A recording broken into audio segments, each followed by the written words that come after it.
perencanaan strategi. First of all adalah analisis SWOT. Apa yang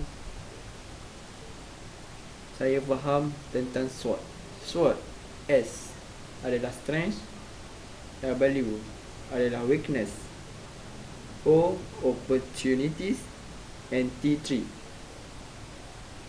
First of all, perincian untuk SWOT dibahagikan kepada 4.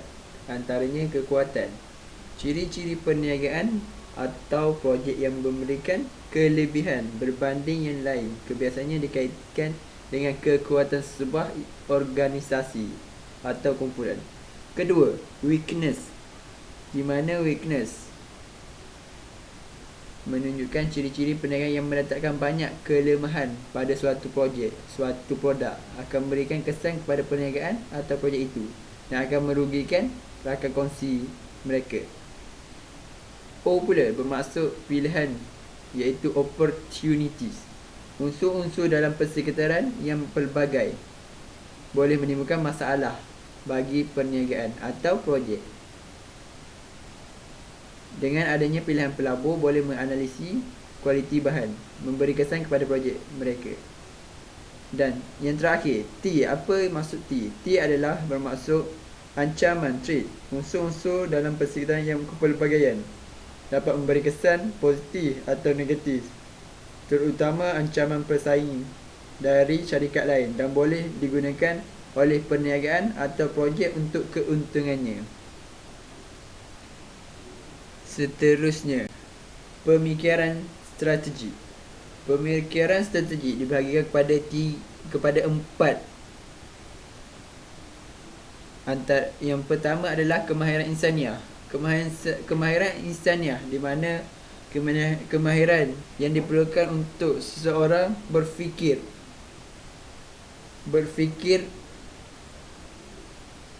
yang di mana utama mengatakan bahawa terbahagi kepada 3 perkara, iaitu kemahiran berfikir, sifat dalaman dan peribadi.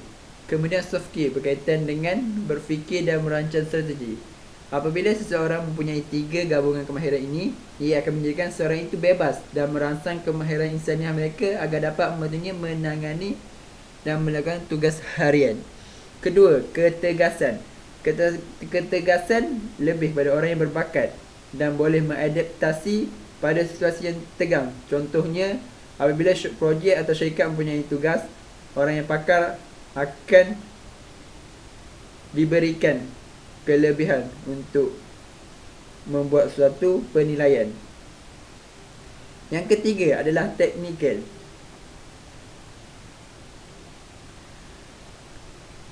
Teknikal bermaksud memerlukan teknikal profesional untuk mengendalikan projek atau syarikat tersebut. Teknik itu penting untuk mengatur tugas untuk projek tertentu. Dan yang keempat adalah prosedur. Sesungguhnya satu organisasi mesti mempunyai SOP struktur yang kuat untuk membuat kerja seharian. Ia memerlukan pemikiran strategi untuk membuat SOP standard. Tanpa idea SOP yang baik, syarikat mungkin tidak dapat menangani sekiranya kes yang sama berlaku. So, SOP penting terutama dalam acara besar. Sesungguhnya bermaksud satu perkara yang ingin dibuat atau ingin dilaksanakan perlulah mengikut prosedur-prosedur yang tertentu yang digariskan dalam sebelum membuat suatu produk atau acara.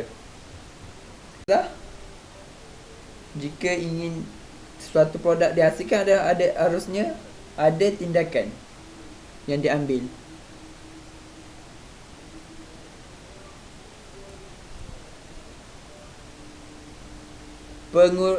Pengurusan kualiti.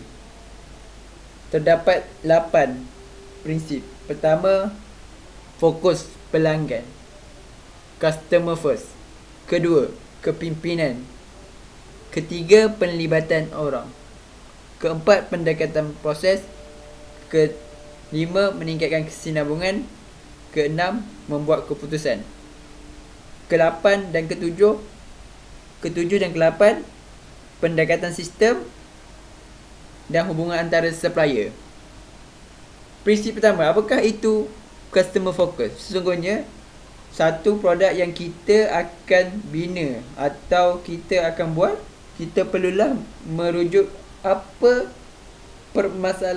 permasalahan customer hadapi. Oleh itu, dengan kita mengikut permasalahan customer, kita dapat menyelesaikan masalah customer dengan kita membuat suatu produk. Oleh itu, dengan adanya masalah customer, kita dapat create satu produk yang dapat menyelesaikan masalah customer. Oleh itu, customer akan membeli. Oleh itu, dengan pembelian customer akan menaikkan lagi keuntungan pada syarikat, benefit kepada syarikat. Kedua, kepimpinan. Dalam satu organisasi memerlukan kepimpinan. Jika ketua adalah yang terbaik, yang terbijaksana, akan dapat memimpin anak-anak buahnya dalam suatu organisasi. Pemimpin di semua peringkat mewujudkan kesatuan tujuan dan arah dan mewujudkan keadaan di mana orang-orang terlibat dalam mencapai objektif.